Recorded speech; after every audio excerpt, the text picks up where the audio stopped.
Asterisk the House chamber hummed with subdued tension as Representative Jasmine Crockett approached the podium. The C-SPAN camera focused tightly on the freshman Democrat from Texas, her braided hair pulled back neatly, wearing a striking purple suit that contrasted sharply with the navy and gray suits covering the floor. Across the chamber, Speaker Mike Johnson remained rigid in his seat, checking his phone, appearing indifferent to the 5 minutes of floor time given to the vocal Congresswoman. Mr. Speaker, Crockett started, her voice steady and measured.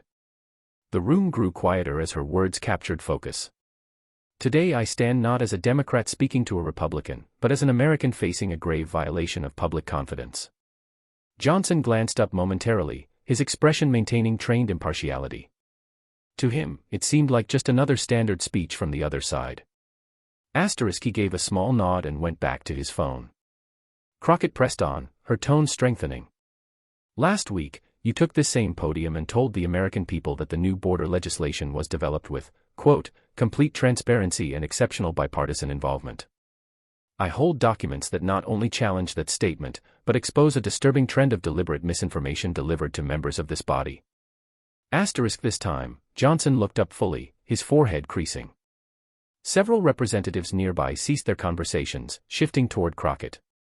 These documents, she stated, raising a folder bearing the House seal, demonstrate that the final bill was altered in secret after committee approval. Crucial enforcement measures were eliminated and fresh loopholes inserted without notifying minority members who bargained in good faith. The chamber was filled with murmurs.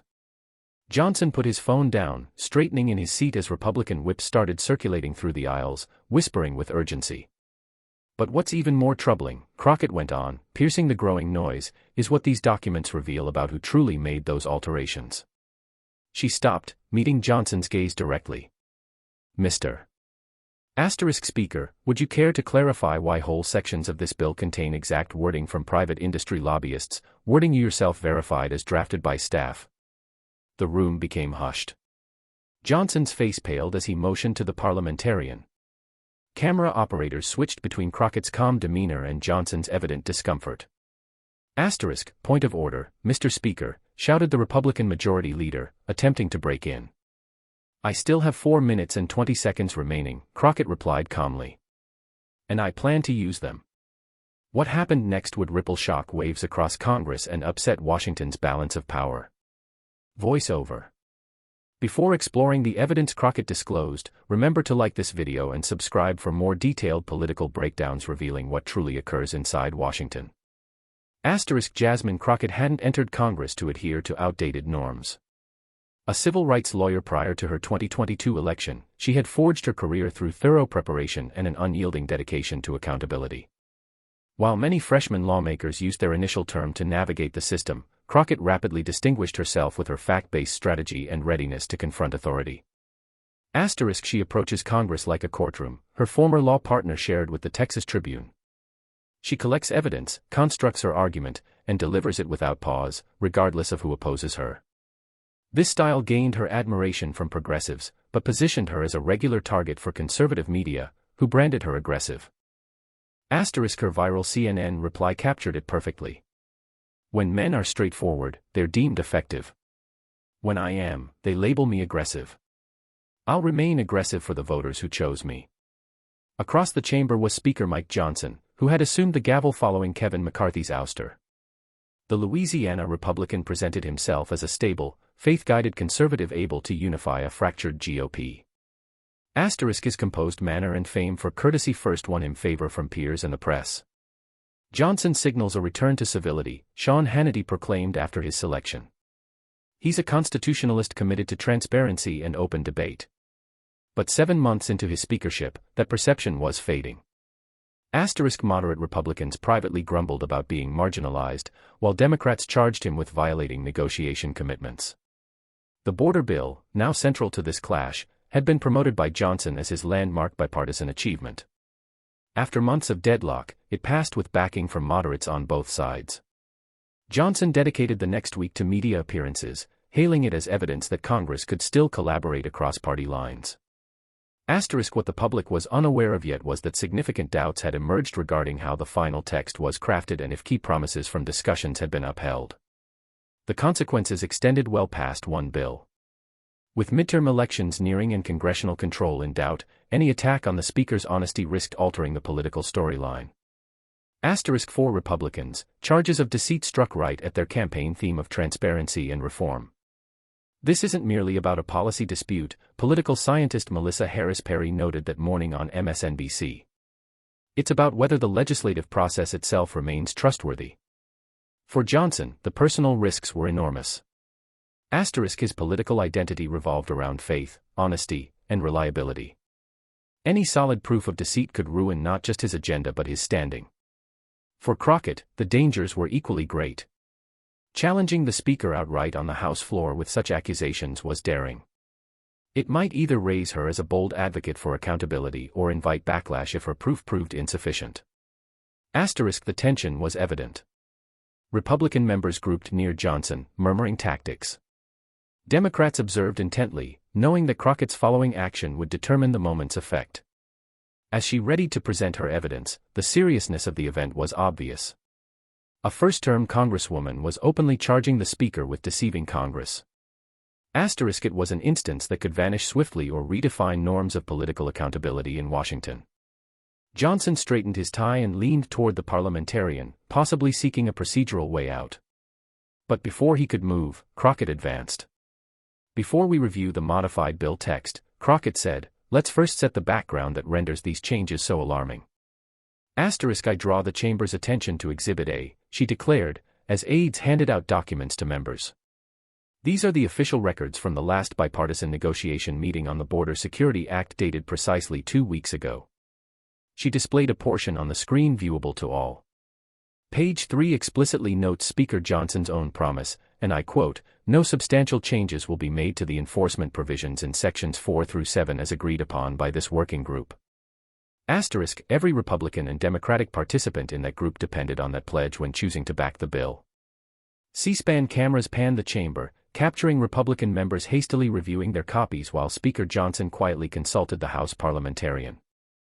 Yet, Crockett proceeded, the final text contains 17 major alterations to those identical sections. Asterisk these aren't small adjustments or technical fixes, but substantial shifts that dilute enforcement and introduce new exemptions never raised in bipartisan discussions. She showed a side-by-side comparison on the screen. For example, Section 4EB3 initially mandated compliance verification within 30 days. The final text now prolongs that to 180 days and permits unlimited 90-day extensions. Asterisk that entirely eliminates the accountability deadline moderate Democrats insisted on before offering their support.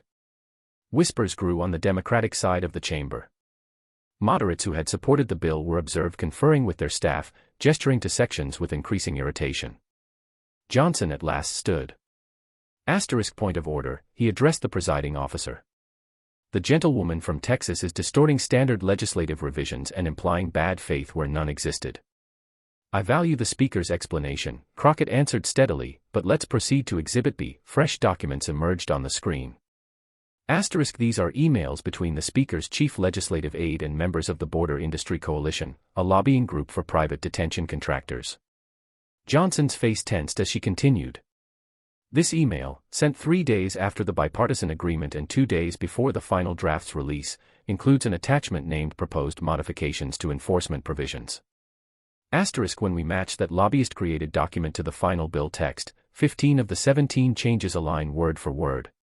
The chamber burst into clamor. Democrats rose while Republicans formed tense groups.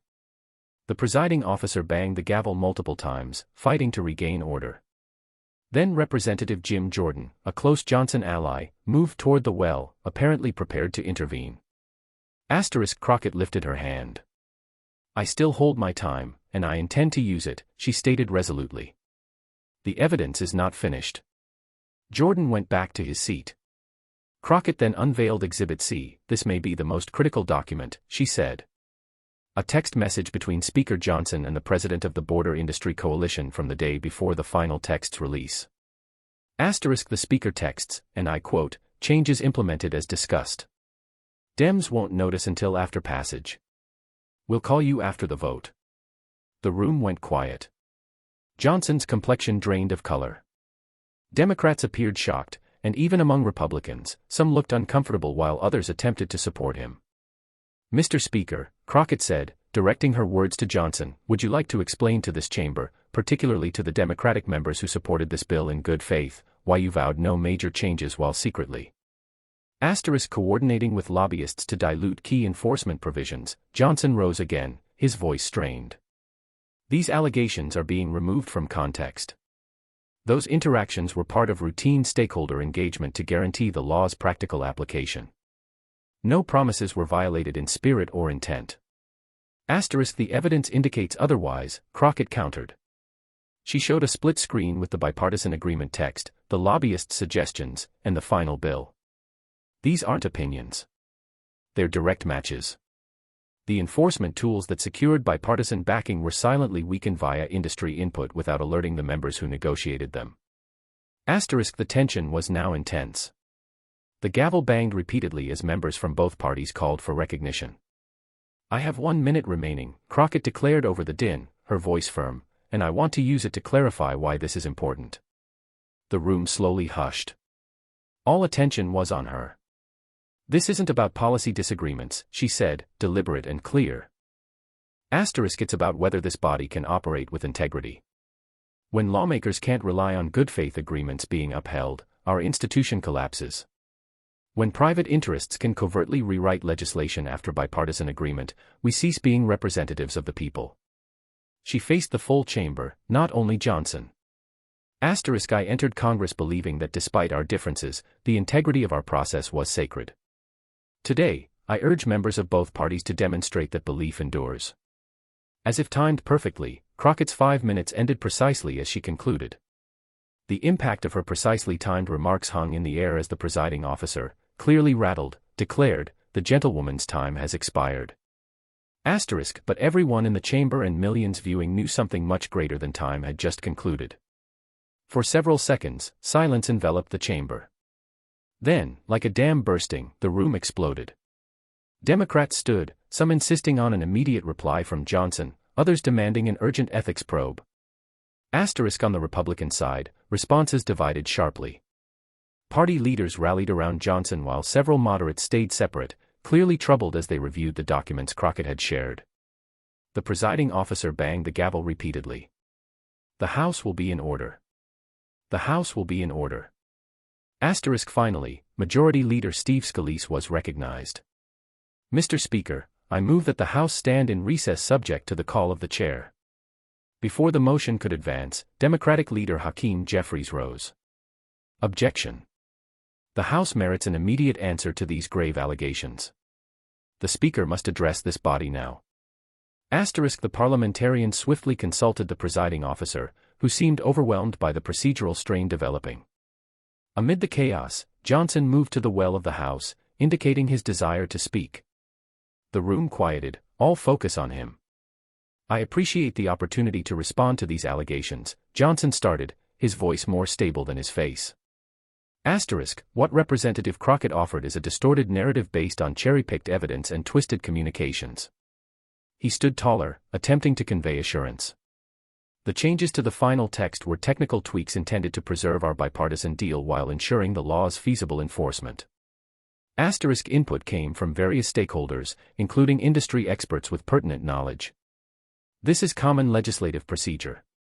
Facing the Democratic side, he continued, nothing was hidden. Nothing was done in bad faith. If any misinterpretation of the provisions occurred, I apologize for the confusion, but there was no aim to deceive. It was a refined response, one that could have worked in ordinary circumstances. But Crockett, still on her feet, quietly raised a document for all to view, the text message she had mentioned before.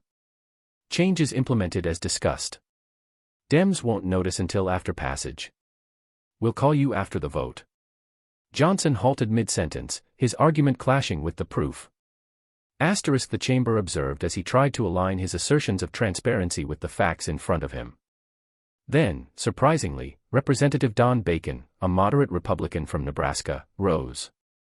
Mr. Speaker, point of personal privilege, he said, his voice heavy with institutional worry. As a member who contributed to this legislation in good faith, I must inquire, are the documents shown by Representative Crockett genuine? Did you promise our bipartisan group that no substantive changes would occur while permitting industry lobbyists to rewrite? Enforcement provisions. The query, from a Republican peer rather than a Democrat, struck the chamber like lightning. Silence ensued as all gazes returned to Johnson. His following words would shape not only his leadership, but the House's credibility itself. Johnson scanned the chamber from his supporters to the troubled expressions on both sides. The communications did happen, he admitted at last, voice softer now, but they've been shown without complete context.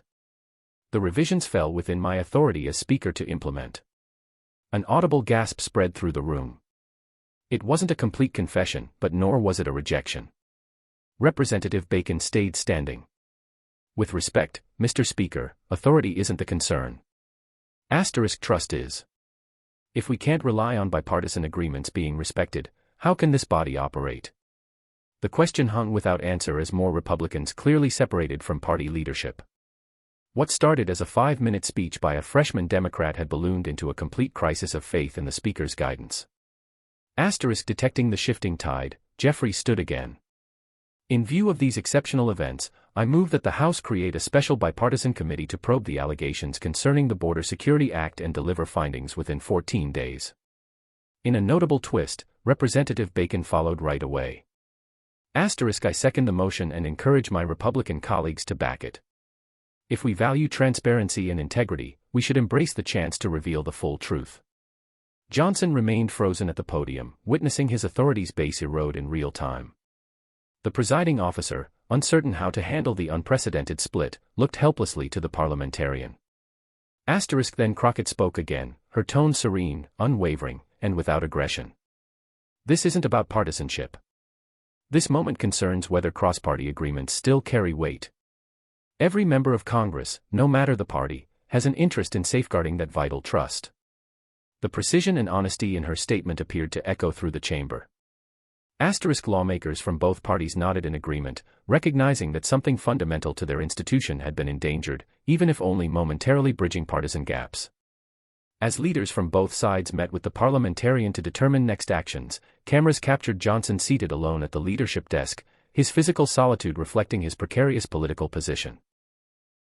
Within minutes, clips of the interaction spread across social media, highlighting Johnson's disputed text message and his failure to refute the allegations outright.